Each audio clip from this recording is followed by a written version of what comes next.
నమస్కారం.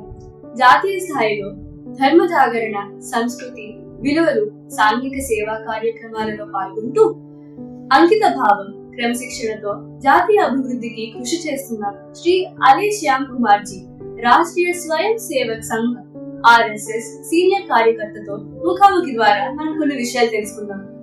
ముందుగా, మన దేశం బలమైనదిగా నిర్మించాలి అంటే విద్య మరియు విద్యార్థులు ఎలాంటి పాత్రను పోషించాలి? విద్యార్థులు తాము నేర్చుకునేది చక్కగా నేర్చుకోవాలి, పూర్తి ఏకాగ్రతతో నేర్చుకోవాలి. నేర్చుకున్న దాన్ని తన కోసం మాత్రమే కాకుండా సమాజం కోసం ఉపయోగించాలి, దేశం కోసం ఉపయోగించాలి. తన కోసం ఎట్లా ఉపయోగిస్తుంది కానీ తన కోసం కాదు, సమాజం కోసమే ఎట్లా ఈ విద్యను ఉపయోగించాలి. ఎందుకంటే సమాజం నుంచి నేను నేర్చుకున్నాను కాబట్టి నా విద్యని మళ్ళీ సమాజానికి ఉపయోగపడాలి. అప్పుడు ఆ విద్య సరైన అర్థం, విద్యార్థి సరైన దిశలో పెరిగిన జాతీయ దేశం కూడా దానివల్ల అభివృద్ధి చెందుతుంది.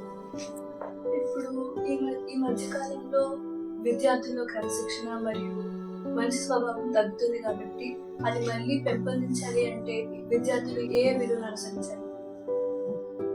ప్రపంచంలో విలువలు ఉన్నటువంటి దేశం కేవలం భారతదేశం. మనకు మన తల్లిదండ్రులు చెప్పే విషయాలు, మన గురువులు చెప్పే విషయాలు, మన గ్రంథాలు చెప్పే వాటిని పాటిస్తే వాటికంటే గొప్ప ఉపదేశం కానీ గొప్ప దాంట్లో నేర్చుకునే సంస్కరణ కానీ ఇవి వీటిలో ఎక్కడ ప్రపంచంలో ఎక్కడ ప్రపంచంలో అన్ని దేశాలు కూడా అరాజకత్వం, అన్ని దేశాలు కూడా ఒక విధమైన నిస్పృహ, నిరాశ. కాబట్టి మన దేశంలో ఉన్నటువంటి సంస్కృతిని ఆచరించడం, మన దేశంలో మన కంటే ముందు మహాపురుషులు ప్రయత్నించారు, వాళ్ళకి చేతి చరిత్రలాగా మనం నేర్చుకుంటాం. మనం దాని ద్వారా బాగా అధిగమించుకుంటే విద్యార్థులు మంచి రెస్పాన్సిబుల్ సిటిజన్స్ గా మారాలి అంటే ఏ విధంగా అనుసరించాలి? రెస్పాన్సిబుల్ సిటిజన్ అంటే మన సిటిజన్ సంబంధించినటువంటి కొన్ని రెస్పాన్సిబిలిటీస్ ఉన్నాయి. విద్యార్థిగా ప్రతి పౌరుడికి అంటే సమాజంలో మనకు చట్టాలు విధించినటువంటి కొన్ని నియమాలు, ఆ నియమాలు పాటించాలి.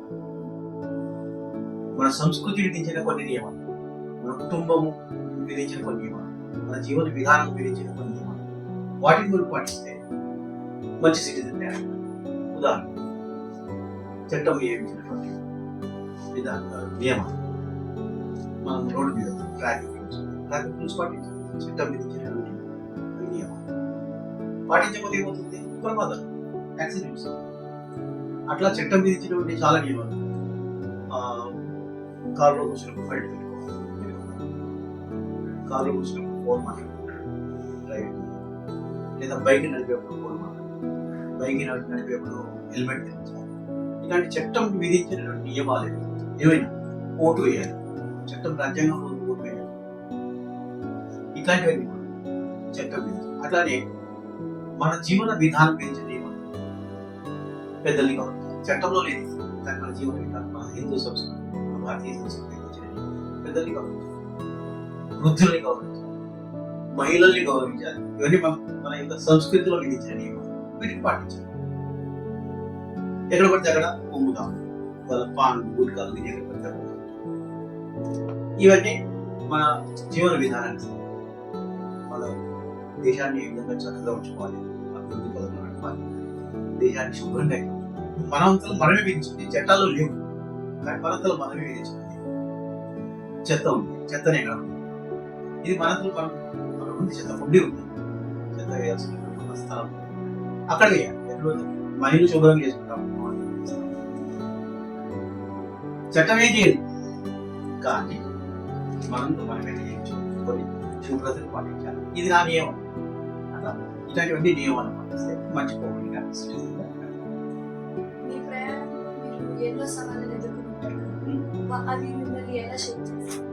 సవాళ్ళు అంటే అన్ని రకాల సవాళ్ళు ఉంటాయి. విద్యలో సవాళ్ళు వచ్చాయి కానీ విద్య చదువుతున్న కేవలం చదువు మాత్రమే కాదు, దేశం యొక్క పరిస్థితి కూడా ఆలోచించాలి. ఎందుకంటే నేను చదువుకునేప్పుడు దేశంలో ఎమర్జెన్సీ వచ్చింది, ఎమర్జెన్సీ వ్యతిరేకంగా పోరాటం, ప్రజాస్వామ్యం అప్పుడు కొంచెం విద్యను పక్కన పెట్టి నేను దేశం కోసం పనిచేయాల్సి వచ్చింది. సత్యాగ్రహం విద్య పోయి సంస్కృతి అయిపోయింది. కానీ ఇట్లాంటి సవాళ్ళు నేను కేవలం నా విద్య మాత్రమే అని అనుకుంటే దేశం మాత్రమే అనుకుంటే విద్య పోతుంది.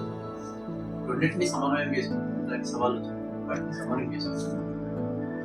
అట్లానే నేను RSS లో ప్రచారకుడు సంఘం కోసం, దేశం కోసం నా యొక్క జీవితానంతా కూడా ఇవాళ చెప్పి రన్ చేస్తాను.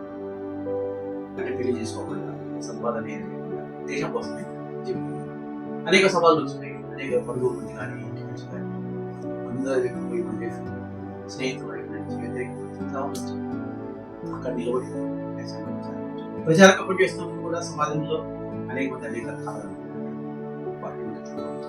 ఈ సవాళ్ళు నేను సరిగ్గా ప్రచారంగా పనిచేస్తున్నానా లేదా, దాంట్లో సరైన రీతిలో నేను ఉన్నానా లేదా, ప్రచార జీవనం ఏ విధంగా గడపలాగే ఇది కూడా సవాలే. సంచారి కూడా ఇట్లాంటి అన్ని సవాళ్ళు నన్ను నేను చూసుకుంటూ అవలోకన చేసుకుంటూ, సింహావలోకన చేసుకుంటూ నా ఫ్రెండ్ బాగు చేసుకుంటూ, దానికి తోడు కొన్ని మంచి పుస్తకాలు, సక్సెస్ స్టోరీస్ మనకంటే ముందు అనేక దేశం ఏ విధంగా తమ జీవితాలు పంచుకోవాలి, ఏదైనా వాళ్ళు సవాళ్ళు ఏంటంటే మనం కూర్చొని సవాళ్ళు మనం ఇట్లా మనం కొంత మనల్ని మనమే తయారు చేసాం. ఇది ఎవరు చెప్తాం, కొంతమంది చెప్తారు కొన్ని విషయాలు చెప్తారు. కానీ పుస్తకాలు చదవడం వల్ల, ఆ మహాపురుషుల జీవితాలు చూడడం వల్ల, వాటిని ఆదర్శం తెలుసుకోవడం వల్ల సవాళ్ళు ఏంటంటే